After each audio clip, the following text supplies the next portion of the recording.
Well, LSU lost two DBs over the weekend, and each individual circumstance was kind of strange.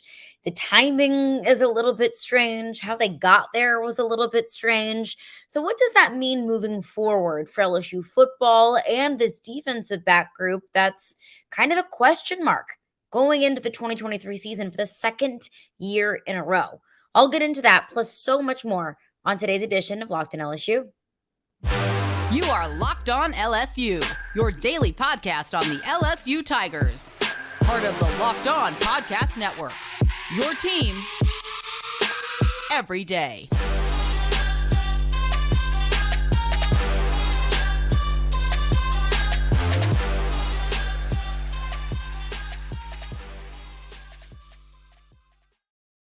Well, thank you for making Locked on LSU your first to listen every day. We are free and available wherever you get your podcasts. Plus, we are on YouTube as well. Just search Locked on LSU in the search bar. Watch the videos, like, comment, subscribe, do all that great stuff. You can listen to us on the go. You can also watch us smartphone, smart TV, however you want to watch. We are there. My name is Caroline Fenton. I appreciate you for being here today. You can follow me on Twitter at Caroline Fenton1. I'm your host every day. Happy to be here. Happy to have you here with me. So let's get into it because a couple of stories that came out over the weekend that just maybe scratch my head a little bit, and they each involve an LSU defensive back. And I want to start with this one, the one that I thought was a little bit more puzzling than the other, and I'll get into the other as well. So it came out over the weekend that Sevyn Banks has declared for the NFL draft. Okay, so it's his fifth year, going into his fifth year of college football. So he didn't have to declare by that early date, the date that every other early entry into the NFL draft would have had to do, say a junior that's exiting college football going into the NFL draft. Now, that guy needs to declare by January 16th was this year's date. But since Sevyn Banks is a graduate, he can declare and he can enter the NFL draft whenever he pleases. So, that kind of explains, well, why now? Why did it not come out until now? Like that's why, because he is not held by the same calendar or the same date guidelines and date restrictions that maybe the rest of college football is, or rather players that are entering the NFL draft before they've graduated, before they've fulfilled the rest of their NCAA eligibility. So that explains it a little bit. But the more I read about it, and this was first broken by Wilson Alexander of The Athletic, so shout out to, not The Athletic, The Advocate, excuse me. So shout out to Wilson Alexander for that. The article put out by Wilson, it said that the team knew about the decision and that this has been his decision for months and the team has known about it for months. But nothing was ever announced publicly. So I ask, why? It's fine if you've made up your mind for months, and great. I mean, I think the team should know if you're headed for the NFL draft, but you've known this for months, and the team has known at least for a month, and you never announced it publicly. Like, I don't know what benefit there is to not announcing publicly that you're entering the NFL draft. I've never entered the NFL draft, so I wouldn't know. But and maybe there's no benefit to it whatsoever, and it's really rather just, your own, announcement that you want to make to address it to the rest of the college football world. If you're a junior entering the NFL draft, you're, a starting quarterback, one of the best in college football. Like, yeah, everybody probably assumes that you're going to be entering the NFL draft, and you have this whole pomp and circumstance about it, a video, a social media post, a goodbye to the fans, to the school, so on and so forth. We all know it. We've all seen it so many times. But there was none of that for Sevyn Banks. And even though, back in mid-January, when all of this was coming out and LSU football was posting these graphics and the individual players were putting out very nicely put together graphics with pictures and a long note, a long goodbye. And that was never the case for Sevyn Banks. So that makes me think that somebody didn't want it out there. Whether the team, and I don't really know why the team would want to withhold that information. Maybe Sevyn Banks himself is approaching his NFL draft status and his potential entry into the NFL a very low-key way. I don't know. Was it advised by his agent possibly to say, hey, it's not going to do you any good or bad to announce it publicly. So if you don't want it to be public, it doesn't need to be. I just don't know. I always look at it like, if you're going to be making a big leap like that, you want to buzz to be created. You want NFL scouts to be on the lookout for you. And Sevyn Banks will be participating in LSU's combine and pro day, and will be participating and will not be participating in the combine, but will be participating in LSU's pro day. So maybe that's he views it like that as his opportunity to get his face and his name in front of NFL scouts. I would just think if you're going to the NFL draft, you want your name to be out there as much as possible. You want as much buzz to be created as possible. Because that only benefits you. It's the same thing. Like, for example, if you're an assistant coach in the NFL and you have offensive or defensive coordinator interviews, you want your agent to put that information out there. You want everybody to know that you are a hot commodity, that you are wanted across the league. So I don't see a situation in which it would be advised to not post it on social media or announce it unless it was just Sevyn Banks' personal decision. And if that's the case, then fine. That's totally his right. So my next question is, beyond why now, why announce the news now, why was it so under the radar? My next question is, why is Sevyn Banks making this decision, and what kind of draft stock does Sevyn Banks truly have? You're looking at 2018, his freshman year at Ohio State. He played one game, he recorded a single tackle. Freshman year, getting acclimated, whatever. 2019, he got a lot more action. Started 9 games, had 11 tackles and interception, 3 pass breakups that year that set him up for his best year of his career. In 2020, he played in 8 games. He played in the college football playoff final against Alabama that year as well, including the postseason, that Sugar Bowl against Clemson, and then the college football playoff final against Alabama in that 2020 year. He recorded 23 tackles, his season high 7 tackles against Alabama in the national championship. He had an interception against Clemson in the Sugar Bowl. He had 7 pass breakups on the season. Sevyn Banks was really emerging as a budding talent in college football and a potential NFL hopeful that year. But he decided to come back for his senior season in 2021. He was sidelined a good bit in the beginning of the season with a knee injury. He played in 4 games, had 8 tackles, a pass breakup, and then a hip injury ended his season in 2021. That's when he made the decision to transfer into LSU in 2022. The knee incident, the hip incident, the injuries were nagging. And then let's not forget, really, really scary scenario at the opening kickoff against Auburn when Sevyn Banks had a neck injury and then he got carted off the field in that game. It was really, really scary.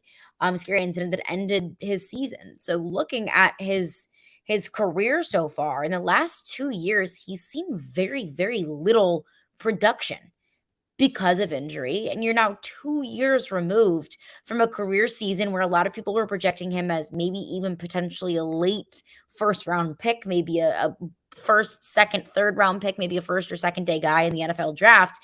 And then now you're 2 years removed from that. You're 3 injuries, a knee, a neck, and a hip, 3 really kind of scary injuries away, or removed rather, from that 2020 season. So where is the draft value for Sevyn Banks right now? The way that I look at it is it's never going to be as good as it is now, because he's 24 years old. He's only getting older, and he could look at it like, you know what, like the odds of me getting re-injured at LSU might be a little bit too high for my liking to stay back at LSU. I'm just going to go to the NFL. Okay. I'm 24 years old. I'm only getting older. The only older I get, the less and less valuable I become to NFL general managers, to NFL scouts. Let me just go ahead and enter the NFL draft. And while I can get healthy, spend the entire offseason getting healthy and grinding and getting back to 100%, getting into the NFL, doing everything he possibly can, make as much money as he possibly can, live out, I don't know if this is for certain what his dream is. I can only assume that it is his dream, his lifelong dream, to play in the NFL, live out that dream and take the opportunity while you have it. So I understand Sevyn Banks' decision. It was probably a very tough decision to make, because in his head, he'd probably be weighing 2 things. Like, I can come back to LSU this year and have an absolutely dynamite, stellar season and only boost my draft stock for the 2024 draft. Or, knock on wood, I could only injure myself further. I could only maybe potentially end my career. I could only maybe, and wanting to make myself more valuable to NFL scouts and GMs, make myself less valuable. So I'm just going to go ahead and take the opportunity that I have. And I don't blame him. It's not a decision that I would critique in the slightest. It's just the timing to me felt a little strange. The circumstances felt very strange. It just kind of felt like this was a decision that kind of got swept under the rug and not really publicized a lot. But wish Sevyn Banks nothing but the best moving forward. Wish we could have seen a little bit more of him in an LSU uniform, but wish him nothing but the best moving forward. But coming up next, the second defensive back that LSU lost over the weekend, again, in kind of odd circumstances, and I'll explain what I mean by all of that coming up next. But I want to tell you about Built Bar, because if you are one of those people, you're like me, you have a sweet tooth, you love a delicious treat, but you don't want all the fat and calories, then Built Bar is the perfect thing for you. So we got past Mardi Gras, maybe you're giving up sweets for Lent, maybe you're giving up desserts for Lent, and now you're really kind of getting that itch for a dessert. Well, Built Bar is the perfect thing because they're healthy and they're actually tasty. They taste like a candy bar. They're covered in 100% real chocolate, and they come in unbelievably delicious flavors like churro, peanut butter, brownie. That's one of my personal favorites. Coconut almond. They are all delicious. They all taste like a dessert, but you don't have to sacrifice your macros. You don't have to break your Lenten promise because they're only 130 calories, only 4 grams of sugar, and a whopping 17 grams of protein. And now you don't have to wait around to get a box. So for years, we've been talking about how you can order your Built Bars at built.com. You can still do that, but you can also run into your local Walmart, head to the pharmacy section and grab yourself a box of Built Bars. They've got 4 bar boxes of cookies and cream. Also love that flavor. Double chocolate or the coconut puffs, or if you're closer to a Sam's Club, run in there as well. You can grab a 13-bar box with the best flavors like brownie batter and churro. So delicious, so good for you. You can thank me later. Well, thanks again for making Locked On LSU your first listen every day. Make sure you check out our brand new podcast, Locked On College Basketball. It's got everything that you need to know about college basketball all in one place. Plus, you can hear from big name experts, insiders, coaches, and players. Locked On College Basketball, available on YouTube and wherever you get your podcasts. So Sevyn Banks declaring for the NFL draft. It wasn't a decision that was made over the weekend. Allegedly, it was just a move that came out over the weekend. Again, Wilson Alexander, the advocate, breaking that news over the weekend. But Michael Daugherty is another name that is another defensive back, another name that LSU will be without going into the 2023 season. So Michael Daugherty was an early enrollee for LSU this spring. He was a three-star recruit, 3-star safety out of Loganville, Georgia. He was the 54th ranked player out of the state of Georgia, for whatever that's worth to you. He committed to LSU last April. He signed in the early signing period in December. He was one of those guys that seemed he was early on with LSU, committed in April, signed early, got all of his stuff in, got all of his paperwork in, enrolled in LSU early. Seemed like whenever you see guys like that are so ahead of the curve, it seems to me like, okay, their mind's made up. This is where they want to go. They've evaluated their options, and this is where they want to go. But that was not the case with Michael Daugherty, because he has decided to withdraw. That was the word. I was trying to say unenroll. I know that's not the word. Withdraw from LSU, and he will enter the transfer portal. He posted on Twitter and said, "I thank God for this opportunity, but after careful consideration and discussion with my parents, respect my decision to withdraw from LSU and enter the transfer portal." So also kind of odd timing, spring practice hasn't even begun. We're only a little over a week out of spring practice, and there's a kid, a recruit, who had been committed to LSU for almost a year now, and now he's been at the school for a month or so, and now he makes this decision to leave. I don't really know. It could be as simple as he got to LSU, he thought it was what he wanted. He got on campus and he didn't like it. Maybe he didn't like the school. Maybe he didn't like, the vibe. Maybe he wasn't making friends. Maybe he didn't like being that far away from home. It's not a quick hop and a skip from Baton Rouge to Loganville, Georgia. So maybe he was getting homesick and he was thinking like, look, I'm not even going to get into spring practice. I'm not even going to get any closer into this or invest myself even more into this, knowing now that it's not what I want. It could be as simple as that. It could be something a little bit more beyond that. It could be something like he didn't appreciate maybe the coaches said, hey, you're not going to be a starter this year. You're not going to get a whole lot of playing time this year. You're going to have to earn it. Maybe he didn't like that. Maybe he didn't like the coaching staff. Maybe he was promised something that he didn't get. I don't know what the case is. I think it could be something incredibly innocent, like Michael Daugherty just wanted something different for his life and for his career and for his college years, or maybe it could be something a little bit more scandalous. I don't know. I'm not going to accuse anybody of anything, but it is kind of strange. But now LSU is facing kind of an odd situation with the defensive back room, more specifically the cornerback room, but the defensive back room as a whole. I mean, you've got LaTerrence Welch as your only returning scholarship corner. The safety side of things is a little bit more secure. You've got 7 scholarship safeties on the roster for 2023. You've got Greg Brooks returning. You've got Major Burns returning. So you at least have, turnover year over year at the safety position. But that's not the case with the corners. And the good thing about that is I still think this DB room as a whole, specifically the corners, but DBs as a whole, I think you're still in a better position, even with Sevyn Banks entering the transfer portal, entering the NFL draft, Michael Daugherty entering the transfer portal. I still think that your DBs are in a better situation entering 2023 than they were in 2022. Corners are in a better position, and it's not because of returners. LaTerrence Welch, no disrespect to LaTerrence Welch. He's not a veteran guy. But you've got 3 4-star transfer portal corners coming into this class. You've got Denver Harris, you've got Zy Alexander, you've got Deuce Chestnut, all 3 guys with varying levels of college football experience, but college football experience nonetheless, and guys that are very highly regarded in the college football spaces. So you've got Denver Harris, Deuce Chestnut, and Zy Alexander, all 4-star cornerback transfers coming in. Now, the sheer talent, I think, is better going into 23 than it was in 22. Now, how will this talent mesh? How will it gel as a unit? How will they all come together, learn this defensive scheme? That is a topic for a different day. But I think just looking at the sheer talent, you feel pretty good about it. And then on the safety side of things, you've got returners and you've got turnover, like I mentioned, in Greg Brooks and Major Burns. But I still think you have a need for cornerback depth, even though you've brought in that talent.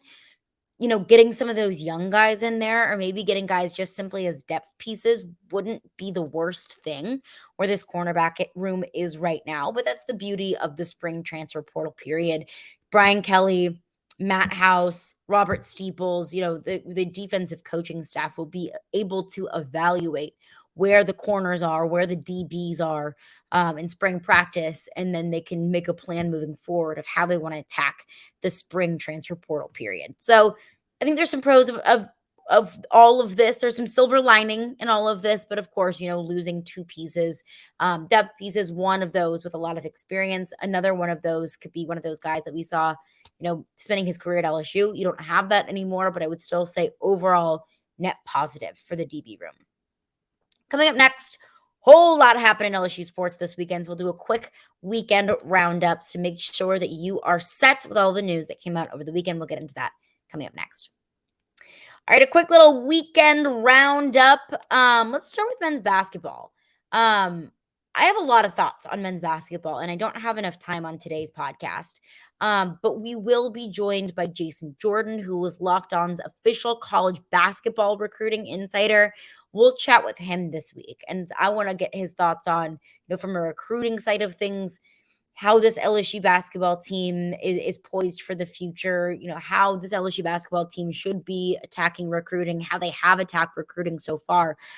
So we'll get into more of men's basketball stuff a little bit more in depth with Jason later on this week. But over the weekend, this basketball team got embarrassed by a coachless, not very good Ole Miss basketball team. And they kind of got that butt whooped. It was a double-digit loss, 82-69, nice, against Ole Miss. LSU basketball had a good win against a getting hot Vandy team a couple weeks ago. I mean, I didn't think, oh my gosh, wow, all of a sudden this is a new LSU basketball team. But I did think, okay, how can you take this win against a Vandy team that was getting hot? They beat Tennessee. They beat Auburn. How can you take that and kind of put and roll that into fruition? Maybe get some things rolling, get some momentum rolling. Maybe the confidence was high. Can we see that continue on and gain momentum throughout the only couple of games remaining in the season? And we learned no. An Ole Miss team that had fired their coach just the day before just absolutely balled out against this team. I mean, they couldn't shoot. The defense was sloppy. Ole Miss came out looking kind of slow offensively, but this LSU defense, honestly, I think gave Ole Miss a little bit of momentum. So it was a bad game for LSU basketball against Ole Miss. And again, I've said it so many times. I am giving Matt McMahon this year of grace to reserve judgment, to simply let him come in here, get his philosophy in here, get your guys in here, and then move forward. I'm giving Matt McMahon a year of grace, but it just hasn't. It hasn't, with all the grace in the world, it hasn't looked good, and it did not look good at Ole Miss on Saturday night. But it did look good for KJ Williams. He had 29 points, 5 rebounds. It's a bummer that a guy has a game like that and you still lay an egg like that. Adam Miller had 15 points. You had a couple guys that were, getting things moving offensively, but really, for the most part, it just wasn't enough. Now LSU is at the bottom of the SEC. They've got 2 conference wins on the year. I can understand if morale is low in that locker room. I understand why. But since I'm giving Matt McMahon this year of grace, my question, and it will continue to be this question from now until the end of the regular season, throughout the offseason, going into next season, how are you going to build upon this pretty abysmal year and build for the future? That's my question for Matt McMahon. LSU baseball had a weekend at Round Rock, got the win on Friday night, 7-3 against Kansas State. And then Saturday, a little out of the ordinary down game for LSU baseball, losing to Iowa 12-4. Iowa's pitcher was on an absolute heater that day. But LSU baseball redeems themselves on Sunday, 16-4 win against Sam Houston, which earned them the Round Rock title over the weekend. So that was kind of good to see, encouraging to see.